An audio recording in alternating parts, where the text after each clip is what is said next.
address the big picture, which everybody wants to know from India's biggest real estate developer, residential real estate developer, outlook on cycle and outlook on prices. Now let's focus on shareholders. The shareholders are also happy lot. Post-COVID, magical things have happened to the real estate stocks and your stock also. What has changed post-COVID for you?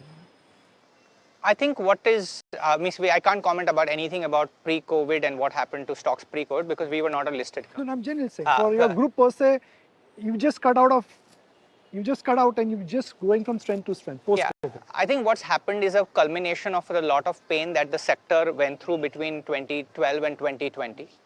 We had very good regulations like RERA. We had other things like demonetization, GST, the insolvency and bankruptcy code affecting the sector. We also had a large number of the non-banking financial companies, which you cover closely, who took large real estate exposures, lent to developers who were not meant to be in this business at the scale that they were being lent to. And that created oversupply. When ILNFS imploded at the end of 2018, the correction process started then, not because of COVID. And now you have a situation where consumers are aware that they should only buy from the best brands. They want quality. They also want certainty and trust. And that in turn has led to the situation where you see that the stock prices of the top developers are doing well because the people or stock investors realize that not only is India going from low income to mid income, not only is the quantum of housing demand huge and unlikely to be met anytime soon, but also that the consumer preference has dramatically shifted to very, very select brands or players. And just like in any branded business, you will have those players getting the majority of the demand and therefore the profitability. Lodha has bulk of its land bank and also future projects in Mumbai. Some would say that that is concentration, but is that a conscious strategy?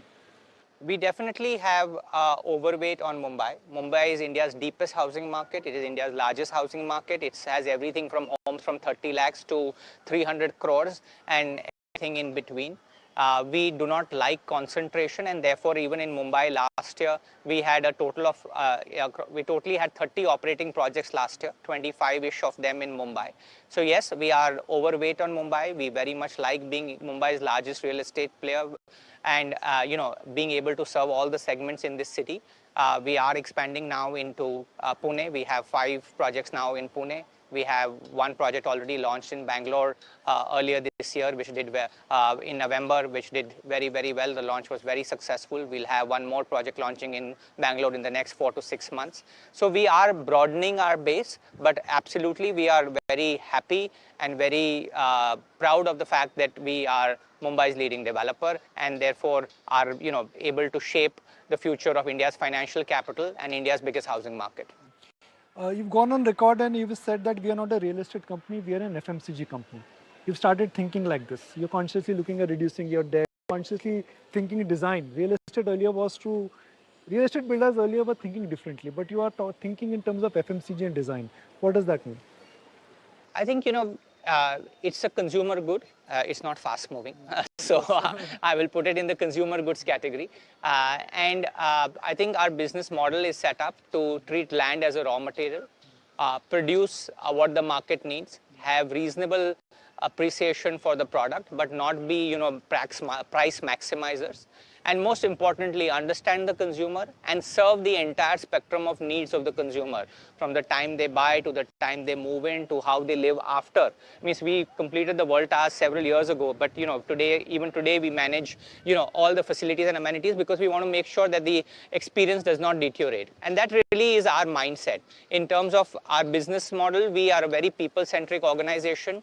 We focus on building deep talent pools. We're very decentralized and empowered in our way of operations. And you can see that is a way of working that any good quality company in any sector would work. So yes, we think about ourselves as a consumer goods company and our product is housing.